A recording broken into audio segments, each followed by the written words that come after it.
À Orly, le dimanche, les parents mènent leurs enfants voir les avions en partance.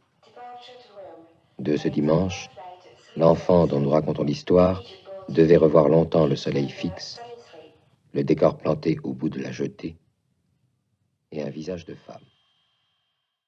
En fait, je crois que j'ai vraiment pensé que je pouvais faire un film quand j'ai vu la date de tournage de La Jetée.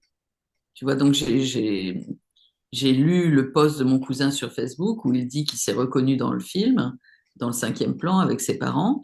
Bon, j'ai trouvé ça extraordinaire, amusant, etc. Mais par curiosité, j'ai regardé la date de tournage de La Jetée que j'avais pas en mémoire. Et là, j'ai vu 1962. Et 1962, c'est l'année de notre arrivée en France. Je suis d'une famille pied-noir et en 62, c'est l'année, je sais pas comment dire, ce chiffre, euh, il est tatoué dans mon esprit, mon corps. 62, c'est le moment de l'exil, c'est le moment du traumatisme, c'est le moment où on arrive en France. Enfin, j'ai entendu 1000 fois cette date.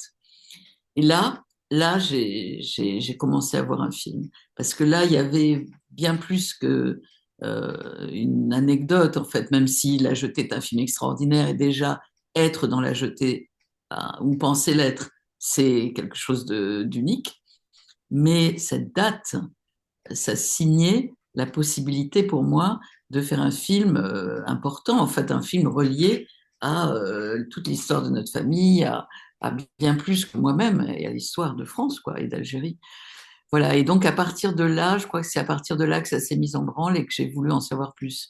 En savoir plus sur la date, par exemple, de notre arrivée en France, dont j'avais pas une idée très précise, et puis la manière dont Marker avait tourné son film. Parce qu'au fond, que mon cousin pense qu'il était dans la jetée avec ses parents, ça interrogeait la manière dont Marker avait fait les photos de la jetée, puisque je rappelle que la jetée est un film composé uniquement de photographies et d'un plan animé. Donc comment Marker a tourné, a filmé, a photographié comment Marker a photographié les photos de la jetée, c'était la question de mise en scène que je me posais.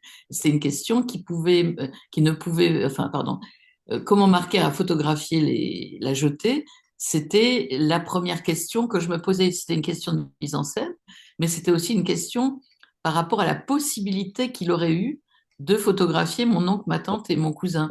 C'est-à-dire que, Mhm. par exemple, je me demandais si Marker avait fait venir des figurants, s'il avait fait venir seulement des amis, s'il avait photographié comme ça de temps en temps des photos qui lui venaient à l'esprit. Enfin, comment il avait fait, quoi, comment il avait fait pour faire son film. Et donc, pour répondre à la coïncidence qu'avait trouvé mon cousin, ben, je me posais forcément des questions de mise en scène. Et ces questions de mise en scène, évidemment, elles me passionnent parce que je suis cinéaste et que j'ai énormément aimé Marker, hein, c'est un cinéaste qui a compté pour moi. Et donc, ça a été une occasion non seulement de rentrer dans l'histoire de notre famille, dans l'histoire de France, mais aussi dans la manière de faire d'un grand cinéaste.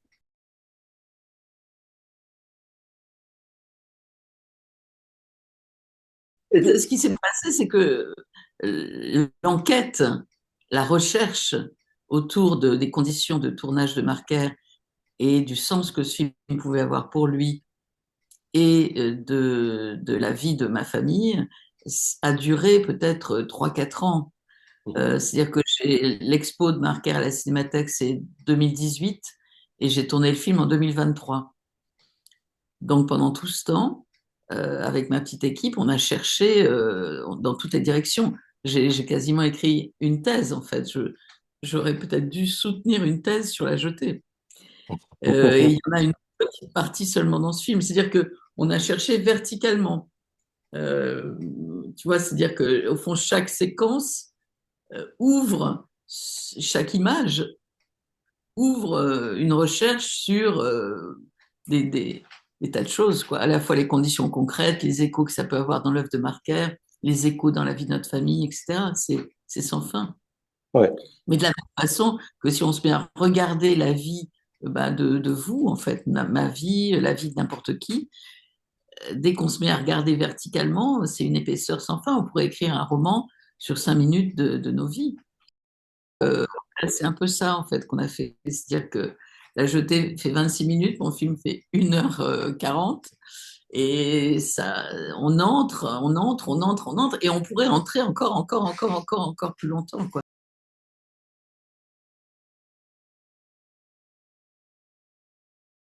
En fait, grâce à ce point de départ, tellement fragile, tellement mince, mon cousin se reconnaît et reconnaît ses parents dans le 5e plan de La Jetée. Qu'est-ce que je fais de ça? Eh bien, je me suis livrée au hasard objectif, c'est-à-dire à la possibilité des connexions entre n'importe quoi sur, et n'importe quoi, et tout plutôt, dans notre humanité. Et ça a été une expérience extraordinaire. C'est-à-dire la minceur de mon point de départ a fait que, au lieu de chercher, j'ai pas cherché une grande question sociale, une grande question politique, j'ai cherché qu'est-ce que les associations d'idées, d'images et les rencontres pouvaient m'apporter dans ma recherche à partir de ce point tellement fragile. Et les coïncidences, les échos, tout a fait connexion à ce moment-là. Et là, bah, évidemment, j'ai vérifié dans l'expérience quelque chose dont on a tous la sensation euh, cachée, hein, c'est que nous sommes en connexion avec l'humanité, nous sommes en Mm. connexion avec notre époque, nous sommes en connexion avec les autres, même si on n'en a pas conscience. Et on a plutôt souvent conscience de notre solitude, de notre isolement, du vide. Mais en fait, en faisant ce film, j'ai vu, vérifier à quel point nous sommes reliés. Et évidemment, c'est en plus dans le sujet du film, puisque mon cousin croit se reconnaître et reconnaître ses parents dans le 5e plan de La Jetée, et on découvre, on va peut-être pas le révéler, on découvre en faisant le trajet qu'il avait bien des raisons de se reconnaître parce que nous sommes reliés. Et je crois que euh, ça, c'est quelque chose qui donne beaucoup de joie, en fait, d'être conscient de ça, d'une manière ou d'une autre. Et là, en regardant mon film, on en est conscient, et bien on peut en être frappé dans des tas de moments de la vie, hein. Mais on se rend compte que oui, on n'est pas tout seul, que à travers le temps et l'espace, on est relié aux autres, et c'est rassurant.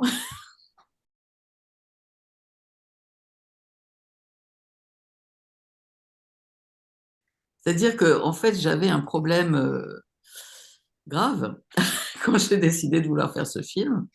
C'était de faire un film avec un film génial, La Jetée. Comment moi, pauvre petite souris, j'allais faire un film avec La Jetée du génial Chris Marker. Comment j'allais faire pour que mes images ne tombent pas en miettes à côté des images tellement denses, mystérieuses, extraordinaires de La Jetée fictionnelle. Et là, je me suis souvenue d'un film de Marker qu'il avait réalisé au moment où moi je le connaissais parce que je faisais des films à Iskra, donc la société de production qu'il a fondée avec Agnès Varda, Alain Resnais et d'autres pour distribuer le film collectif Loin du Vietnam, après avoir fondé Slon. Quand je connaissais Marker dans les années 80, il, a, il avait reçu une sorte de commande de la CFDT pour faire un film pour le centenaire du syndicalisme, par l'intermédiaire d'ailleurs de Jean-Pierre Thorne. Et Marker décide de faire un film à propos du bicentenaire du syndicalisme, un film qu'il appelle 2084. Donc, que sera le syndicalisme en 2084? C'est un film très beau, un court métrage, et Marker le tourne dans une sorte de salle de montage, salle de projection. On est dans une pénombre et là, les écrans nous racontent l'histoire du syndicalisme dans 2 siècles et nous montrent des visages, nous montrent des extraits, etc. Et il utilise comme personnage de son film les personnes qui étaient autour de nous à ce moment-là, les jeunes militants de la CFDT, les monteuses. Et ce souvenir m'a donné l'élan, en fait, pour imaginer que j'allais amplifier son dispositif et moi aussi faire mon film dans une sorte de salle de montage. C'est drôle que tu parles de la salle de cinéma parce qu'au départ, je voulais le tourner dans une salle de cinéma au Méliès, à côté de chez moi, au Méliès à Ouais. Montreuil. Et on a commencé à faire des repérages et je voulais filmer les protagonistes entrant dans la salle de cinéma et ensuite leur montrer des films, enfin, etc., les faire réagir devant des images. Et puis, j'ai cherché un endroit où regarder le bobino que Nadja Ringard, amie d'Hélène Châtelain, donc l'héroïne de La Jetée, euh, m'avait, comment dire, avec l'accord d'Hélène, qui était toujours en vie à ce moment-là, m'avait confié et qui avait été légué à Hélène à la mort de Marker par Marker et qu'Hélène Châtelain n'avait jamais regardé. Et donc j'avais quand même enfin, j'avais ce trésor à regarder sans l'abîmer, que personne n'avait jamais regardé. Euh, voilà, Marker l'avait regardé, puis il l'avait mis dans une boîte et Hélène, à sa mort, avait reçu cette boîte. Donc c'était quelque chose de sacré, de très précieux. Et j'ai cherché un endroit où regarder ce bobino en 35 mm. Et là, j'ai trouvé une association à Montreuil qui s'appelle l'ETNA, qui fait des films expérimentaux et où il y avait tous les outils du cinéma argentique. Donc les outils du temps de Marker. Mais comme on est aujourd'hui, il y avait aussi les outils contemporains, c'est-à-dire des écrans, voilà, une sensation. On n'était pas dans un musée, quoi, on était dans un endroit d'aujourd'hui. Et là, ben, j'ai vu qu'en tirant les rideaux, en m'installant dans une pénombre, j'avais l'atelier, la salle à la fois de projection, parce que je pouvais mettre un grand écran, et puis enfin, des tables de montage. D'ailleurs, ils m'ont dit, ah, mais cette table-là, à 16 mm, on pense qu'elle a appartenu à Marker, évidemment. Et voilà, quoi, j'avais le lieu merveilleux pour mon film.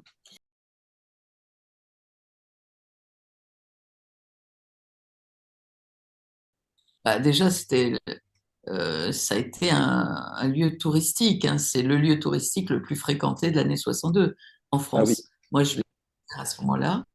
Et je pense que enfin, c'est ce qui est beau d'ailleurs à Orly, c'est les deux choses. C'est ce que tu dis et aussi parce que c'est les années 60, années de décolonisation, années progressistes. On le sent dans l'architecture. Une architecture ouverte. Ouais. C'est-à-dire qu'il y a quelque chose de très joyeux dans l'architecture d'Orly. Et en même temps, c'est l'endroit, ben, on arrive en France, on est perdu, derrière nous, l'Algérie, en tout cas moi je l'ai ressenti comme ça, comme petite fille, ben, le pays de l'enfance disparaît, l'Algérie disparaît, euh, et c'est le lieu du chagrin, c'est le lieu de la perte, c'est le lieu d'une espèce de...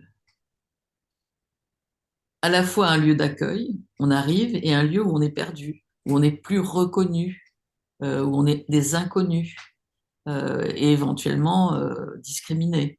Il y a eu beaucoup de discrimination, j'en ai plein de souvenirs, moi, hein. Un regard, c'est ce qui m'a sans doute rendu sensible au racisme, hein, de l'avoir éprouvé. C'est-à-dire un Mm. regard, ce sont ces métèques, ça je l'ai beaucoup éprouvé. C'était ça aussi, hein. Et j'ai appris en faisant le film, ça moi je l'avais oublié, hein, si je l'avais jamais su, que mes parents et mon oncle et ma tante allaient à Orly pour regarder les avions qui arrivaient et regarder si qui arrivaient d'Algérie et regarder s'il n'y avait pas des personnes qu'ils connaissaient en fait. Donc ils étaient là à guetter dans les visages des passagers, peut-être des amis, des voisins, des parents. Évidemment, c'est très poignant, hein. Donc il y avait tout ça, il y avait de l'ouverture, de l'accueil. On était aussi en sécurité. Enfin, moi je me souviens de la peur, hein, pendant la guerre d'Algérie.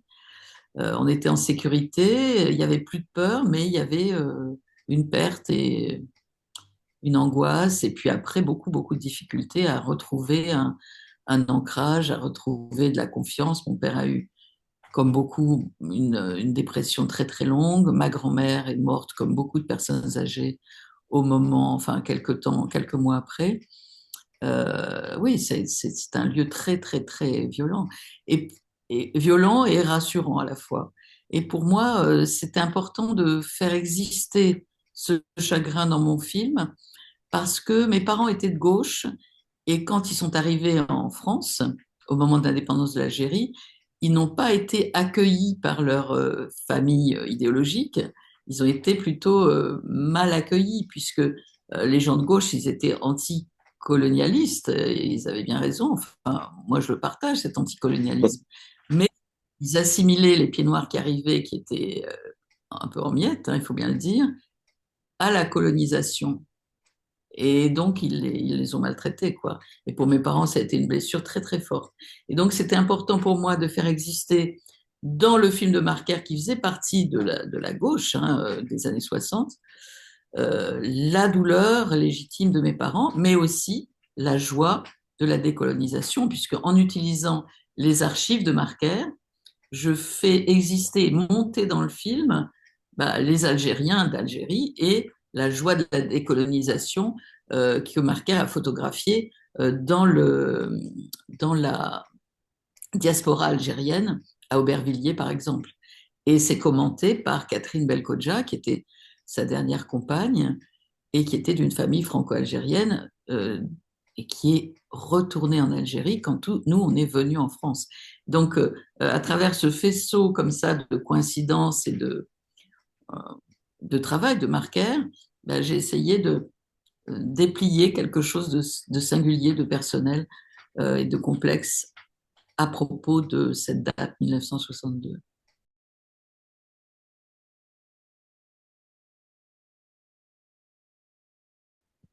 C'est les associations d'idées et d'images. Hein. Ouais, Nous permet d'ailleurs d'être des spectateurs, en fait. Euh, exactement. C'est-à-dire que quand on regarde un film, notre mémoire ne cesse de faire des raccords. Notre mémoire, notre inconscient ne cesse de raccorder le film qu'on regarde avec nos souvenirs, nos associations d'idées, notre réflexion, euh, aussi peut-être notre anticipation de l'avenir, et on en fait quelque chose en fait. Dans cet espace entre l'écran et nous, il y a un travail de spectateur qui se passe, et peut-être aussi d'ailleurs avec les spectateurs autour de nous, parce que dans la salle de cinéma, on est connecté non seulement à l'écran et au film qui s'y déroule, mais aussi aux spectateurs autour de nous. Et moi, je ressens hein, et je pense que il y a tout un travail inconscient qui se fait d'élaboration invisible euh, à travers la séance de cinéma. Entre nous, spectateurs, le film, l'époque, il y a quelque chose qui se passe au-delà du spectacle. Tu voyais ce que j'essaye Ouais, tout à de fait.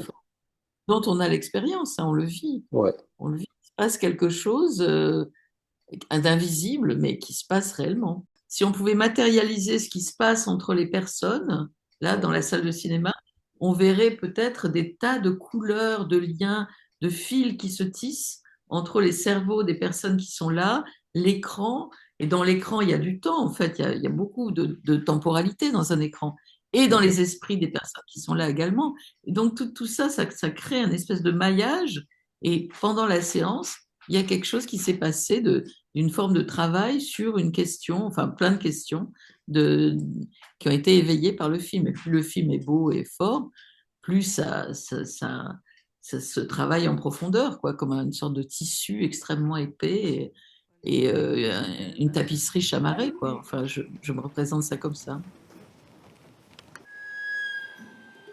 Qu'est-ce que tu reconnais là, par exemple? Les jambes Les jambes, lesquelles? de Jean-Ry. Là? Ouais, ouais. L'allure de Jean-Ry. Et alors, Angèle, je mettrai ma main à couper. Hein. Je suis sûre que c'est elle. Je suis sûre.